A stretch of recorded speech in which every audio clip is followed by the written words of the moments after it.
नमस्कार, मैं हूं संजय श्रीवास्तव। आप देख रहे हैं वीआईपी न्यूज। वीआईपी न्यूज के खास प्रोग्राम जनसदन में आप सभी का स्वागत है। कहते हैं कि व्यवसायिक जिंदगी, चाहे पारिवारिक जिंदगी हो, चाहे सामाजिक जिंदगी हो, जो शब्दावली है, जो भाषा है, उसका बड़ा महत्व होता है। और जब व्यवसायिक जिंदगी में, प्रोफेशनल जिंदगी में आप पॉलिटिक्स में होते हैं, राजनीति में होते हैं, तो राजनीति में आपके हर शब्दों को सामने वाला बड़ी ध्यान से लेता है और बड़े ध्यान से उस पर निर्णय भी होते हैं। कांग्रेस हमेशा से शब्दावली का उपयोग करती रही है, लेकिन भारतीय जनता पार्टी ने पिछले दिनों में जिस तरह से कांग्रेस और विपक्ष की शब्दावली को पकड़ करके राजनीति को एक नए रंग देने का प्रयास किया है, वह रंग भविष्य में कहां जाएगा ये तो भविष्य बताएगा। लेकिन आज ये कहा जा सकता है कि जिस तरह से भारतीय जनता पार्टी ने अपने शब्दावली के साथ जो निर्णय में राहुल गांधी के ऊपर जो निर्णय किया है, और कांग्रेस उस निर्णय के साथ अटैकिंग मोड पे आई है। आपने भी सुना होगा कि कांग्रेस ने भी कहा है कि भारतीय जनता पार्टी के जो नेता जिन्होंने अपशब्द बोले हैं, अमर्यादित भाषा का उपयोग किया है, उनके खिलाफ सड़कों पे नहीं, वो भी कोर्ट में जाने वाले हैं। तो ये कहा जाए कि जो बोया वही काटने की तैयारी तो नहीं है। इन सब विषय पे चर्चा करेंगे। कांग्रेस पार्टी के मनोज फुलारा जी, मनोज जी बहुत बहुत स्वागत है। Thank you sir. आम आदमी पार्टी से कमलेश रमन जी हैं। पहले हमेशा कांग्रेस का पक्ष रखती रही है, लेकिन अब आम आदमी पार्टी की मजबूती से बचाव करते रहे हैं। कमलेश जी बहुत बहुत धन्यवाद आपका वीआईपी न्यूज में। और सत्ता पक्ष, सरकार का पक्ष रखने के लिए प्रदेश प्रवक्ता मधु भट्ट जी, मधु जी बहुत बहुत स्वागत है। सबसे पहले हम मधु जी के पास ही चलते हैं। मधु जी, जिस तरह से कांग्रेस अटैकिंग मूड पे आदि दिखाई दे रही है और कांग्रेस ने निर्णय लिया है कि सड़कों पे उतरने के साथ जो निर्णय उनके नेता के ऊपर हुआ है, उसी के पद चिन्हों पे चलते हुए, उसी के तहत वह भी अब कार्यवाही की जा रहे हैं। कैसे देखिए? देखिए, पहले तो मैं इस मामले के बारे में आपको बता दूं कि माननीय जो राहुल गांधी जी हैं, उनको निर्णय जो ये सुनाया गया, ये कोर्ट के द्वारा सुनाया गया और न्यायालय का सभी सम्मान करते हैं। न्यायालय के द्वारा जो ये सुनाया गया, उनकी संसद की जो सदस्यता समाप्त की गई, ये कोर्ट के अधीन ये मामला काफी समय से लंबित था और उसके बाद ये जो है ये निर्णय सुनाया गया। आपको बताना चाहेंगे, इससे पहले ऐसा नहीं कि यह इसी समय हुआ हो, इससे पहले भी जो हमारे पहले कांग्रेस के शासनकाल में 4 एमपी थे और 14 के करीब 14 के करीब एमएलए थे, जिनको ये सब सुनाया गया। उनकी सदस्यता इसी कानून के तहत समाप्त की गई थी कांग्रेस के शासन के काल में।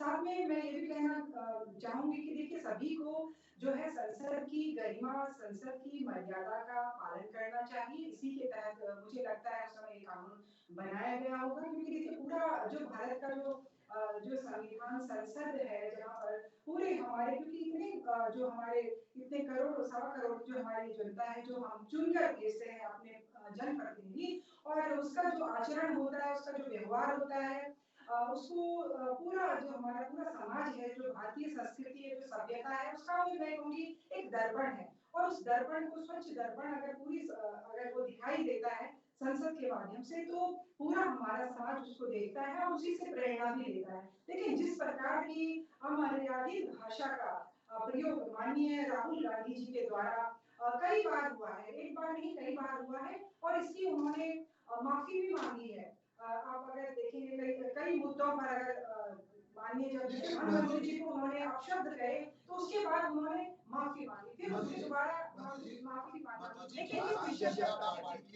अभी तक के सबसे कद्दावर नेताओं में अटल बिहारी वाजपेयी जी भी कहते थे कि प्रोफेशन में इस तरह की चीजों को के ऐसे निर्णय से बचना चाहिए, क्योंकि हर एक आदमी दूसरे का जब सामना करता है तो कहीं से कहीं सीखते हुए उसी निर्णय पे चलता। मैं लौटूंगा आपके पास।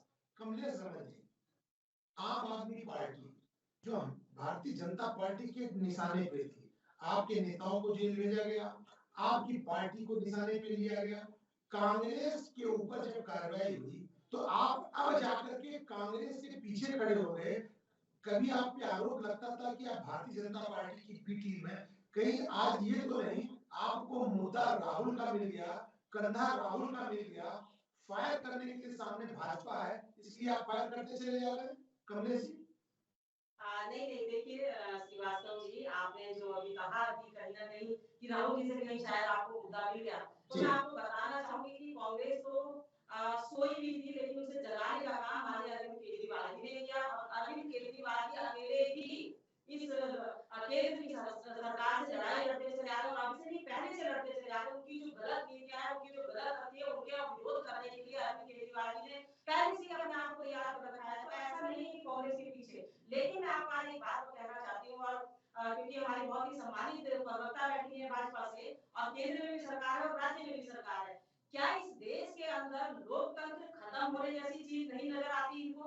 क्या उनको नहीं दिखाई देता? अरे अटल बिहारी वाजपेयी जी ने भी कहा था कि जब तक सरकार होती है उसका विपक्ष का अगर कहने वाला नहीं होता तो सरकार की ताकत कहीं ना कहीं सो चुकी है, सरकार काम नहीं कर रही। अगर विपक्ष की आवाज उठाता है ऐसा लगता है कि सरकार कुछ कर रही है, तो क्यों उनको लोकतंत्र की हत्या करने के लिए इस समय केंद्र सरकार इतने बड़े बड़े प्रपंच करके षड्यंत्र रच के तमाम विपक्ष को उड़ा करना चाहती है? क्या विपक्ष की आवाज दबा देने से आपकी जो सेंटर की जो पॉलिसी है जो सही साबित हो जाएगी?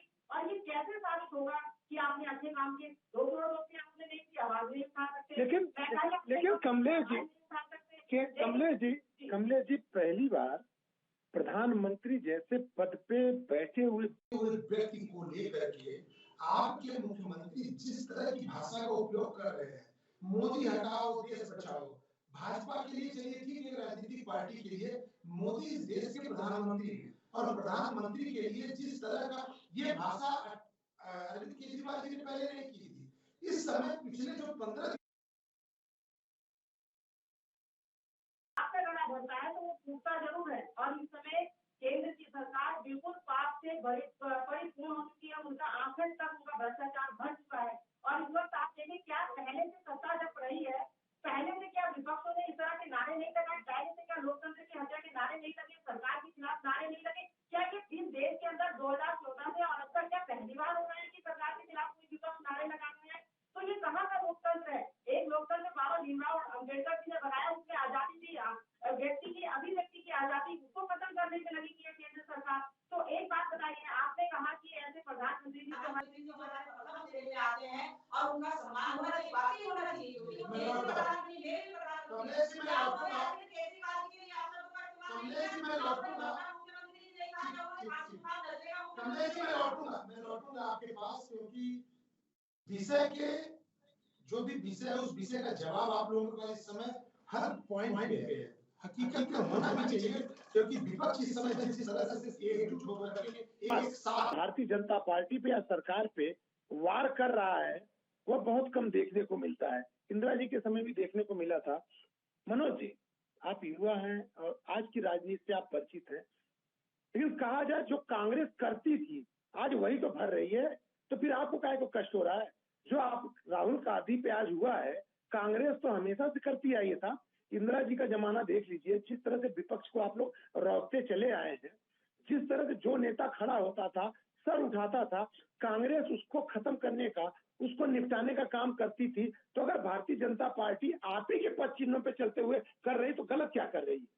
देखिए सर, पहले तो मैं ये कहना चाहूंगा कि ना प्लीज इतिहास में जाइए और निकाल के देखिए वो सारी चिट्ठियां जिसमें अगर किसी की सदस्यता छीनी है तो या तो उसने दंगे करवाए हैं या कोई घोटाला कराया है। चाहे आप लालू जी को ले लीजिए, सब सदस्यता गई है, लेकिन अगर डिफेमेशन की केस पे, मानहानि की केस पे आज से किसी की सदस्यता नहीं हुई है। इस तरीके से तो आपको भी केस कर देना चाहिए। मोदी जी पे जब उन्होंने 15 लाख का जुमलाबाजी की थी तो कर दीजिए, उन्होंने भी मानहानि डिफेमेशन का केस किया, डाल दीजिए उसमें भी, हम भी चले जाएंगे आपके साथ सपोर्ट में। सर देखिए, आज अगर मैं अपने देश की बात करूं तो यहाँ पे खाने के लिए, पहनने के लिए, पसंद की शादी करने के लिए, त्योहारों के लिए, अपनी बात को प्रेजेंट करने के लिए, इनफैक्ट नमाज पढ़ने के लिए भी माइनॉरिटी की पिटाई की जा रही है, जिसे हम हेट स्पीच के तौर पे माना जाता है। सर देखिए, अगर आप पिछले साल की बात करते हैं, चाहे आप दिल्ली का केस देख लीजिए, जहांगीरपुर में जब रामनवमी में इस तरह के दंगे भी हम लोगों को देखने को मिले, या फिर अभी जो रिसेंटली न्यूज आ रही है महाराष्ट्र से भी देखने को मिल रहा है कि कहीं ना कहीं दंगों की खबर आ रही है। लेकिन सर आज बात बड़ा सिंपल सा है, अगर मैं सरकार की बात करूँ तो इन्होंने धर्म के बेसिस पे राजनीति करना स्टार्ट कर दिया, या फिर आप ये कहिए कि राजनीति को धर्म बना दिया है और धर्म के व्यापारी बन गए हैं sir, which is not good. मैं ये कहना चाहता हूँ। दूसरी चीज सर मुझे कभी कभी अच्छा मनोज, एक चीज ये बताओ, मनोज मैं आज सर मुझे थोड़ा सा सर एक बात बताइए, 4000 साल 5000 साल पुराना हमारा धर्म है और धर्म को बचाने की बात वो कर रहे हैं जिनको 40 साल बने हुए भी नहीं। अच्छा चलिए आपका ठीक मनोज आप ही का प्रश्न मनोज आपका प्रश्न मैं मैम से लेता हूँ। मधु जी बड़ा महत्वपूर्ण प्रश्न एक युवा नेता ने कहा है कि आज आप क्या बता सकती हैं कि धर्म से राजनीति हो रही है या राजनीति से धर्म हो रहा है?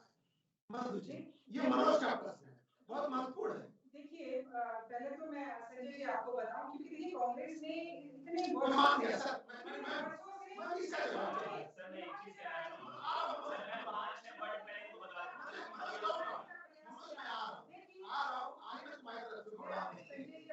चाहिए। जी देखिए जो राजनीति की धर्म के आधार पर वो करी है कांग्रेस है। इन्होंने आपस में जो है हमेशा लड़ाई फूट डालो और राजनीति करो का इन्होंने काम किया है। अगर सन 84 के दंगे हुए, अगर इसमें ये कांड किसने किए, इससे पहले कई बार दंगे होते थे, हमेशा दंगे होते थे। लेकिन अब आपने देखा होगा जब से भारतीय जनता पार्टी की सरकार बनी है दंगों में कमी आई है। क्यों? वसुधैव कुटुंबकम जो हमारी संस्कृति है और जो संपूर्ण विश्व को हम एक सूत्र में बांधने का जो हम प्रयास कर रहे हैं, माननीय नरेंद्र मोदी जी ने करके दिखाया है। आज अगर संपूर्ण विश्व अगर एक छतरी के नीचे आया है तो सिर्फ भारतीय जनता पार्टी के शासन काल में आया है। और इस समय पूरा विश्व अगर एक उसको मानता है, मानव धर्म सर्वोपरि है, इस धर्म को मानता है, तो ये सिर्फ माननीय प्रधानमंत्री नरेंद्र मोदी जी के कारण मानता है। लेकिन आज इनका जो चेहरा है, कांग्रेस का चाल चरित्र सब बेनकाब हो चुका है।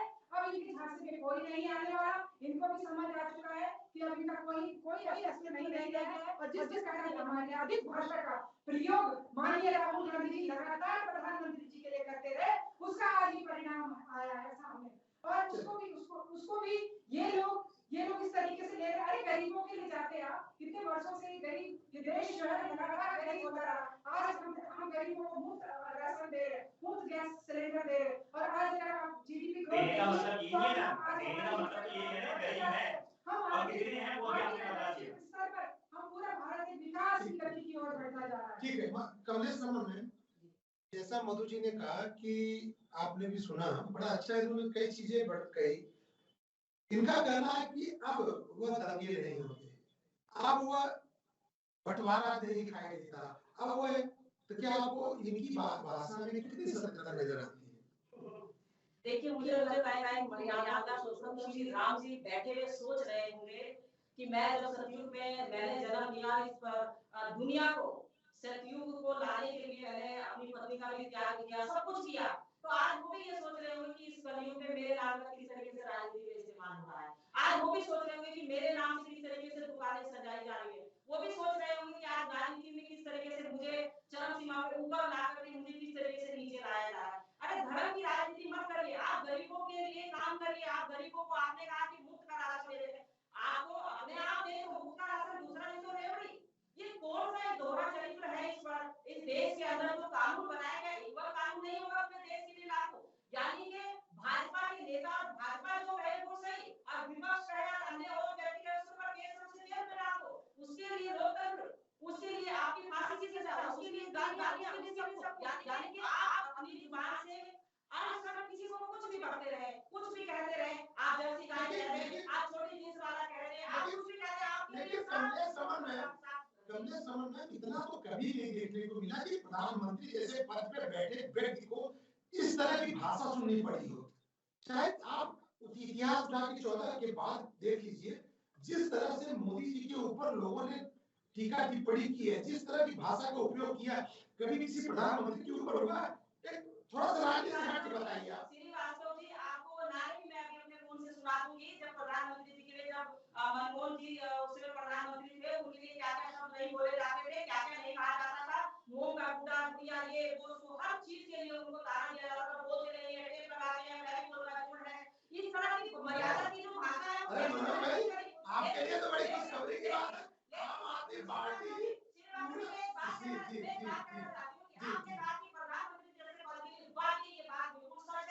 कोई भी अमर्यादित भाषा का प्रयोग नहीं होना चाहिए, क्योंकि हमारे देश के प्रधानमंत्री पूरे वर्ल्ड की पूरी दुनिया की नजर हमारे प्रधानमंत्री पर क्या करते हैं, लेकिन कमलेश भाई, मैं आपसे बात कर रहा था, कमलेश भाई मैं अभी आपसे बात कर रहा था, प्रियंका गांधी ने जिस तरह से कायर, ठीक है मैं मानता हूँ उन्होंने कोई ऐसी हरकत की राहुल गांधी ने जिसपे निर्णय हुआ, लेकिन आप सीधे भारतीय जनता पार्टी के अध्यक्ष को कायर करो ना, आप सीधे प्रधानमंत्री को अटैक कर रहे हो और भी कायर लगातार ट्वीट कर रहे हो, फेसबुक पे डाल रहे हो, मीडिया के साथ बात कर रहे हो, ये भाषा को थोड़ा तो मर्यादा होनी चाहिए ना। बिल्कुल बिल्कुल, आपने बिल्कुल सही कहा कि हम देश के प्रधानमंत्री, क्योंकि हमारे वो प्रथम नागरिक की श्रेणी में आते हैं, राष्ट्रपति के बाद सेकंड नंबर उनका ही आता है, तो जाहिर सी बात है कि हमें प्रधानमंत्री के लिए अमर्यादित भाषा का प्रयोग नहीं करना चाहिए। प्रधानमंत्री के जो नुमाइंदे हैं, प्रधानमंत्री की तरफ से जो भाषा का इस्तेमाल होता है उसका जवाब भी तो देगा। मनोज जी, तो खुशखबरी की बात है भाई, आम आदमी पार्टी आपके स्वर मिला के समय रखी है। देखिए सर, सबसे पहले तो मैं ये कहना चाहूंगा कि आज जिस तरह का सिनेरियो चल रहा है, मुझे लगता है कि ऑपोजिशन पार्टी को एक होने की बहुत जरूरत है, नहीं तो आने वाला समय वो होगा जब कम्युनिस्ट पार्टी आ जाएगी, चाइना वाला रूट होगा, कुछ बोल दो क्योंकि सर मुझे ये लगता है कि ये जो बीजेपी है कम्युनिस्ट को आप साथ लेना चाहते हो, आप कम्युनिस्ट को साथ लेना चाहते हो, आपने कहा कम्युनिस्ट का शासन हो जाएगा। देखिए मैं यही तो कहना चाह रहा हूं कि सर बीजेपी का कोई राजनीतिक पार्टी ही आने वाले समय में धर्म बन जाएगी, भारत को भाजपा और भाजपा को धर्म बना देगी। और मैं आपको बता रहा हूं सर कि इस बीजेपी के खिलाफ या सरकार के खिलाफ कोई भी कुछ बोलेगा, या तो बोलेंगे पाकिस्तान जाओ या बोलेंगे हिंदू विरोधी। सर मैं 5 से 6 वर्ड बोलना चाहता हूं, अगर मैं 5-6 वर्ड को आपको गिना दूं जिसमें आपका पाकिस्तान आ जाता है, मुसलमान आ जाता है, धर्म आ जाता है, राम आ जाता है, और इन सब वर्ड को अगर मैं बोलना सर तो उनके पास कोई बोलने के लिए ये विकास के नाम पे कभी बात नहीं करेंगे, इन्फ्लेशन के नाम पे कभी बात नहीं करेंगे, बेरोजगारी जो सबसे ज्यादा इंपॉर्टेंट है उस पे कभी बात नहीं करेंगे। सर मैं आपके लिए परामर्श के मामले में ये बोल रहा हूं, 2014 के पहले के राज्य के कैबिनेट मंत्री हैं अनुराग ठाकुर जी, सीसीए का ये क्या कहते थे, गोलीबार तब आपने आगे चलते हैं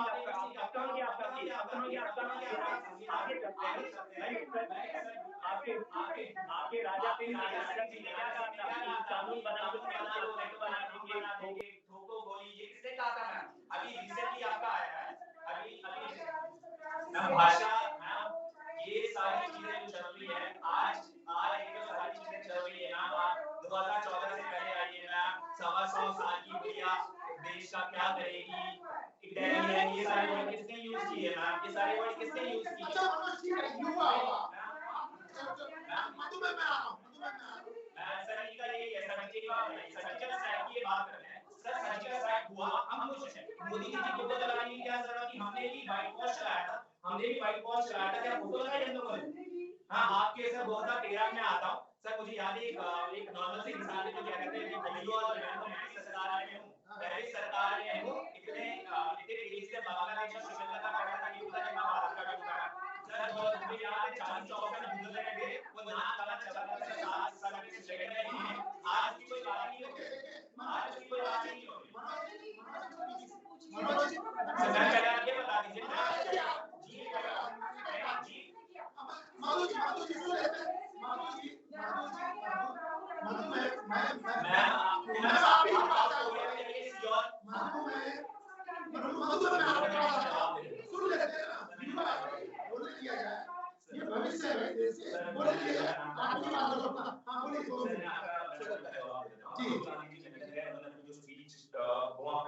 अब आ जाते हैं साउथ कोरिया सियोल में, जहाँ पे प्रधानमंत्री ने कहा कि अफसोस हो गया कि हम भारत में, लोग कहते हैं अफसोस हो गया भारत में पैदा हो गए, कैसा देश है, कैसे लोग हैं, और छोड़ के चले जाते हैं, ये हमारे यहाँ तो बातें नहीं है, ये चीजें नहीं है, लेकिन उन्होंने क्या कहा, नीरव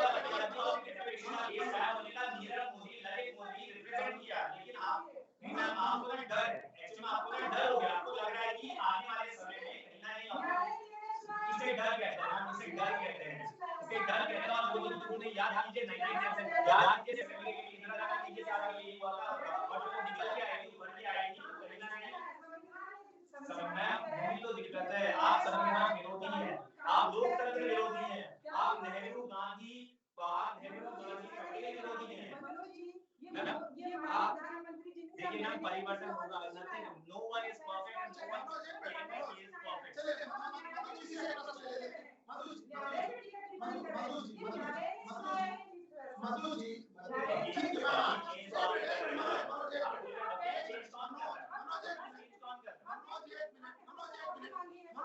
आधा अधूरा बयान है, ये सब आधा अधूरा बयान दे रहे हैं, टॉपिक पे आगे नहीं चल रहे। मधु आज तक जो इतिहास में कभी भी इस तरह के डिफॉर्मेशन पे जहाँ पे मानहानि के मुद्दे पर मैक्सिमम जो कार्रवाई हुई है किसी बड़े पॉलिटिशियंस पे हुई हो और इतनी जल्दी निर्णय हो गया हो, तत्काल रूप से आपने तुरंत उनको उनके मकान को खाली करने को कह दिया गया हो, भाई उसके पीछे संदिग्ध आपके निर्णय संदिग्ध तब नजर आते हैं जब सारी कार्रवाई झटाझट होने लगती है। देखिए ऐसा नहीं है संजय जी, बार बार कोर्ट का जो आदेश हुआ, बार बार इनको बुलाया गया, लेकिन इनके खुद ही बहस में भी मुझे लगता है एक बड़ी साजिश इन्हीं के पार्टी के अंदर मुझे नजर आती है। खुद के एमएलए स्टे ले लेते हैं, उसके बाद अचानक से मामला उठता है, ये उसमें जो कुछ बोलेंगे नहीं, ये उसमें कुछ बोलेंगे नहीं, स्टे लेने के बाद मैम आपका स्टे दोबारा क्यों आ जाता है? अडानी जी फरवरी 8 तारीख की बात, अडानी जी और मोदी जी में जब भाषण चलता है उसके बाद से आपका संजय जी, मुझे इसमें आपस में कोई भूल नजर आती है जो माननीय राहुल गांधी जी को मुझे लगता है तो उनके पार्टी का मामला है, राहुल को काट के प्रियंका को किया जाए, चाहे सोनिया जी को किया जाए। बताना चाहती हूँ आपको, जब कोर्ट न्यायालय में बात चल रही थी, राहुल गांधी जी को बुलाया गया, राहुल गांधी जी उपस्थित नहीं हुए। ठीक है, मैं लौटता हूँ, आता हूँ, ठीक है, कमलेश रमन में कमलेश रमन ठीक है, मधु जी में आता हूँ। सब ये कहावत कही गई है, सूत न कपास लट्ठम लट्ठा। अगर मान लीजिए कांग्रेस पार्टी का मामला था तो कांग्रेस के अंदर से अगर ये बात उठती तो थोड़ा सा जस्टिफाई होता कि राहुल को काटने के लिए कांग्रेस के लोग ये कर रहे हैं। आप इस पर कितना विश्वास करते हो? इसका केवल एक कमेंट, उसके बाद मैं लौटूंगा टीवी पे। देखिए, विश्वास और अविश्वास की तो कोई बात ही नहीं है। जो चीज न्यायालय से निकल करके बाहर आई है वो आपको नहीं लगता कि ईडी, सीबीआई और कोर्ट जितना भी ये सब चीजें चल रही हैं केंद्र सरकार के अधीन होकर के चल रही हैं, कोई भी फैसला इतना गति से आज 16 साल 20 साल पुराने केस तो अभी तक नहीं निकल के आए सामने। लेकिन एक छोटी सी बात पर आप इतनी जल्दी एक निर्णय ले लेते हैं। मनीष सिसोदिया जी वाला मामला ले लीजिए, ईडी सीबीआई को कुछ नहीं मिला लेकिन जेल में डाल दिया। 2004 से 2014 मैं आपको बताना चाहती हूँ कि अरविंद केजरीवाल जी ने क्या पूछा कि डिग्री दिखाइए, आप डिग्री नहीं उनको, आप आरटीआई की माध्यम से डिग्री काम नहीं निकाले। अरे वो तो शपथ पत्र में लिखा रहता है जब चुनाव लड़ा जाता है। आज 25,000 का जुर्माना लगा दिया अरविंद केजरीवाल जी के ऊपर। क्या लोकतंत्र की इतनी हत्या करेगी केंद्र सरकार? क्या लोकतंत्र का बिल्कुल ताला लगाने की जो फिराक में है केंद्र सरकार? आपको नहीं लगता कि इस समय हिटलरशाही, तानाशाही बिल्कुल हो चुकी है? अंग्रेज तो चले गए। अच्छा कमलेश मैम 2004 से 2014 के मैं कम से कम 10 प्रकरण बता सकता हूं कि कांग्रेस सरकार ने सीबीआई के छापे डलवाए। तो क्या ये माना जाए कि उस दौर में जब कांग्रेस सत्ता में थी, मनमोहन सिंह प्रधानमंत्री थे, जिसके यहाँ सीबीआई जाती थी वो भी तो आरोप लगाता था। बिल्कुल बिल्कुल, देखिए हम कहते हैं कि जो भ्रष्टाचार करे वो जेल जाए, कोई दिक्कत नहीं है, जाना चाहिए, सबको जाना चाहिए। लेकिन केंद्र सरकार के उन मंत्रियों के ऊपर, नीरव मोदी जितने भी टोटल सारे हैं, इनके ऊपर अभी तक ईडी सीबीआई का छापा क्यों नहीं पड़ रहा है? देहरादून के अंदर उनियाल गामा जी के, सुनील उनियाल गामा जो मेयर साहब है, जो 10 गुना संपत्ति अर्जित कर चुके हैं 4 साल में, उनके ऊपर छापा क्यों नहीं लग रहा है? आप ये बताइए कि केवल लोकतंत्र की हत्या केवल विपक्ष के लिए होगी, पक्ष के लिए नहीं होगी? सरकार अपनी मनमर्जी से चलेगी, अपने नुमाइंदों को बचाने का काम करेगी। अडानी ने पूरे देश के अंदर इतना बड़ा घोटाला कर दिया, एलआईसी तक को नहीं छोड़ा, उसके ऊपर ईडी सीबीआई छापा नहीं मारेगी, लेकिन ईमानदार लोगों के ऊपर छापा मारेगी, उनको बचाने का काम करेगी। शब्दावली पे अगर आते हैं, जैसे हेड स्पीच पे आते हैं, अमर्यादित भाषा पे आते हैं, अगर हम शब्दावली को देखें तो शब्दावली में कांग्रेस भी पीछे नहीं है, वो भी लगातार इस तरह की भाषा का उपयोग करती रही है। और जिसका नुकसान आज राहुल गांधी को अगर मिला है, ठीक है, हम मानते हैं आपके राहुल गांधी को हो सकता है कि उनके साथ आप कह रहे हैं कि निर्णय सही नहीं हुआ, लेकिन सब जो बोले गए भाजपा ने तो पकड़ करके तभी तो चली है। क्यों? क्योंकि आपने वो शब्द बोले ना। सर मुझे एक चीज बता दीजिए, क्या भारत धर्म से चलेगा? नहीं चलेगा ना। अगर हम 2000 बात करते हैं, अभी सीएम जो प्रेजेंट सीएम है हमारे योगी जी, उन्होंने भी तो बोला था ना मुस्लिम लड़कियों को हिंदुओं में लेके आओ, उस पे तो कुछ हुआ नहीं सर। ठीक है, मैं धर्म की बात कर रहा हूँ सर। ये जिस कांग्रेस की बात कर रहे हैं सर, ये जिस कांग्रेस की बात कर रहे हैं, आप मुझे बताइए, देखिए सर, ये जिस कांग्रेस की बात कर रहे हैं, गामा जी इनके दूसरे अडानी निकल आए हैं, चाउमीन की दुकान, मैं तो कहता हूँ सारे बेरोजगार पकौड़े तलो या चाउमीन लगाओ, भैया करोड़पति बनने का जो रहस्य है वो इनके पास है। ठीक है, मुझे समझ में नहीं आता शाम की रोटी हजम कैसे कर लेते हैं इतना झूठ बोल के। सर ये जिस कांग्रेस पार्टी की फिर चिल्ला रही है क्योंकि ये ना ये चाहती है कि मैं अपनी बात बोल पाऊं। मैम बीपी बढ़ जाएगा थोड़ा सा, सुनने का भी try to become a good listener, try to become a good listener. Sir ये जिस कांग्रेस पार्टी की बात कर रही है, आज उस कांग्रेस के पास अपना खुद का घर नहीं है। मोतीलाल नेहरू जी ने जब स्वराज भवन बनाया था, आनंद भवन बनाया था, आज उसे देश के नाम पे हो गया। देश के नाम पे उन्होंने अपनी संपत्ति दे दी है, आज उनके पास खुद का घर नहीं है। अगर मैं जयराम की बात करूं तो इन्हें पता नहीं होगा कि जयराम कौन है, इन्हें पता नहीं होगा गामा जी कौन है, इन्हें पता नहीं होगा इनके जो पार्षद है जिनका नाम आया है भट्ट जी, वो कौन है नहीं पता होगा सर। सर ये भ्रष्टाचार के विरोधी नहीं है, ये कहते हैं हमारी पार्टी में आके जितना करना है करो, हमें तुम्हें बचाने वाले, लेकिन सामने नहीं किसी पे दिक्कत होती है तो यूएपीए लगा देते हैं, ईडी लगा देते हैं। सर मुझे एक चीज समझ नहीं आता, इनका एलआईयू इतना एक्टिव नहीं है, पेपर लीक होता है उन्हें पता नहीं चलता, लेकिन किसी के घर में छापा मारना है तो इनकम टैक्स, ईडी, यूएपीए सब लगा देते हैं सर ये लोग। इनके पास जवाब नहीं है, ये बस मुझे रोकने की कोशिश करिए कि मैं अपनी बात ना बोल पाऊं। नहीं मैम आप मुझे एक बात बताइए, मैम आपका सूर्यघाट नदी एक ही चीज घोटाला, मैम नीरव मोदी को भगा दिया आपने, दलित मोदी को भगा दिया, चौकसी जी को भगा दिया आपने किया क्या? जब जब आपसे ये सवाल पूछे जाते हैं आपके मोदी जी कहते हैं 2004 से 2014 में हुआ। आज अगर सर मैं प्रेजेंट सरकार की बात करूं, 140 करोड़ की जो मिनिस्टरशिप कर रहे हैं वो मोदी जी कर रहे हैं, लेकिन उनकी क्रेडिबिलिटी जीरो क्रेडिबिलिटी है। उनसे जब इन चीजों की बात की जाती है पिछले घोटाले आपको बाहर भगा रहे, वो क्या चीज है? सर ये इनके पास सवाल जवाब नहीं है, बस ये सच्चाई बदलती नहीं है। दरअसल समय की बाध्यता होती है, एक एक प्रश्न ले लेंगे। अच्छा मधु मैम, अगर मान लीजिए आपके ऊपर आरोप लगता है कि आपके यहाँ कोई भी कितना भी करप्ट आदमी, कितना भी भ्रष्टाचारी जाए, वो ईमानदार हो जाता है, तो उसमें सुधार के लिए भी तो रास्ता होगा आपके पास। देखिए आने वाले समय पे ऐसे लोग से बचें आप। देखिए बिल्कुल निश्चित रूप से हमने कहा हम पारदर्शी प्रक्रिया अपनाते हैं और हम न्यायालय का सम्मान करते हैं। अगर आपको कहीं भी बिल्कुल जीरो टॉलरेंस के साथ हम चलते हैं, कमलेश मैम, आरोप लगाए तो वो जेल की सलाह को कमलेश जी किसी भाजपा में जाने के बाद एक ऐसी मशीन है सेंटर के पास, वॉशिंग मशीन, जिसमें से निकल के निर्माण की धुलाई से बाहर आ जाता है, वो पास हो जाता है। चलिए धन्यवाद मनोज जी, धन्यवाद मधु भट्ट जी और धन्यवाद कमलेश रमन जी। मुद्दा बहुत बड़ा है, कहने को छोटा है कि आदमी कह देता है कि हेट स्पीच, कह देता है कि शब्दावली, अमर्यादित भाषा, लेकिन उसके पीछे आदमी को सोचना चाहिए। आज के राजनेता क्या इन सब का उपयोग करके ये जो समाचार चैनल है उस पर बने रहना चाहते हैं? लेकिन ये जो अभी राहुल गांधी के ऊपर कार्रवाई हुई है, कहीं आने वाले समय में आप अगर ये ऐसा ना देखें कि इस कार्रवाई से लोग चेते और आने वाले समय में इस तरह की भाषा पे लगाम लगे, हो सकता है राहुल गांधी बच जाए, हो सकता है उनके ऊपर कार्रवाई हो, लेकिन अब कोई अगर अमर्यादित भाषा बोलेगा तो उसे सोच के बोलना होगा कि कहीं उसका परिणाम राहुल गांधी की तरह न कर दिया जाए। धन्यवाद, देखते रहिए बीआईपी न्यूज।